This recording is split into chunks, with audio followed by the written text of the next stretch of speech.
Good morning 10th class. This is second video regarding to chemical properties of metal. Okay, three properties of chemical properties of metal we have done. Okay, now before I'll explain the next chemical property of metal, okay, the three terms are very important. One is aquaresia. Okay, basically what is aquaresia?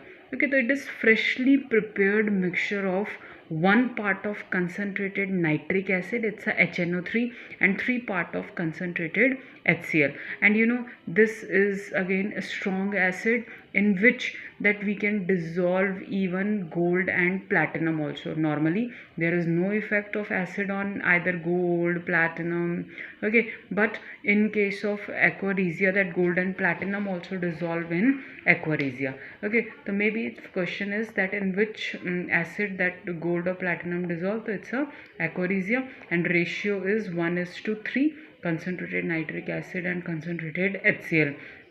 Now another part we have, that one is reactivity series of metal, or either it's a activity series of metal.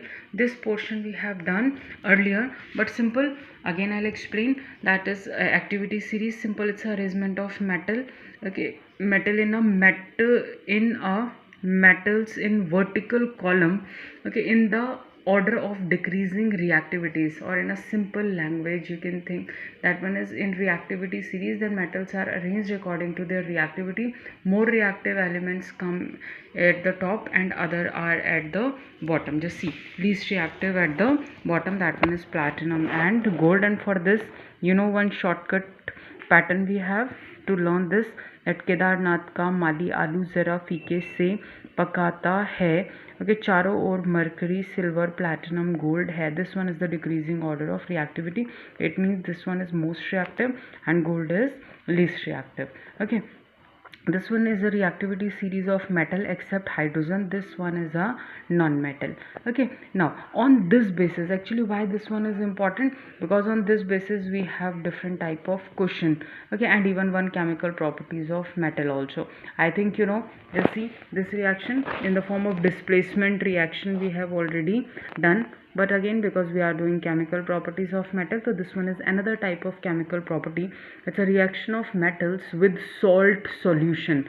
Okay, suppose salt solution of metal, okay, B, or simple it's a metal, plus metal A, any other metal. A or B represents any other metal, okay, different, both are different metals. Okay, then it gives salt solution of metal A. This one will exchange, and this one is remaining one is metal B. So you can write direct example. It's a copper sulfate plus zinc. It gives ZnSO4 plus Cu. Okay, in this, that reactivity series will help. I think more reactive element replaces less reactive one from their salt solution. So zinc is more reactive than copper, so it replaces copper from their solution, so it becomes zinc sulfate plus copper. Now just see, same with this CuSO4 plus iron, okay, it gives FeSO4 plus, okay, copper. So we have so many examples, but you have to check if more reactive metal is there, so the reaction shows displacement reaction, otherwise not. Okay, on on this basis, okay, one type of question. Now just see, it's a metallic oxides of zinc, magnesium and copper were heated with the following metals. Now just see, zinc oxide, magnesium oxide, copper oxide. Okay, in which case will you find displacement reaction takes place? Now just see, first of all, zinc oxide treated with zinc, I think that no displacement occur, but when treated with magnesium, then displacement occur, because magnesium is more reactive than zinc. Copper, no displacement. In case of magnesium oxide treated with zinc, magnesium, copper, no displacement occur, because both are less reactive.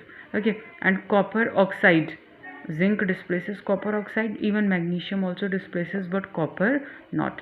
Okay, so these okay, magnesium, and in this case zinc, magnesium shows displacement reaction. This type of question also come. Now we have another reaction. Now just see, reaction of metal with chlorine. This one is very general. When metal react with chlorine, it gives simple salt, Na plus chlorine. It's a diatomic molecule, it gives NaCl. If it is Br2 bromine, so it gives NaBr. Okay, then calcium, either it's a magnesium, when chlorine react, it gives calcium chloride. Okay, Then this one is simple reaction with chlorine. Last reaction we have, it's a reaction of metals with hydrogen. Okay, simple, metal react with hydrogen, it gives metal hydride. Just like oxygen become oxide, okay, nitrogen become nitride, so hydrogen become hydride. So sodium react with hydrogen, it gives sodium hydride. Potassium, it gives potassium hydride. Calcium, it gives calcium hydride. Okay, thank you.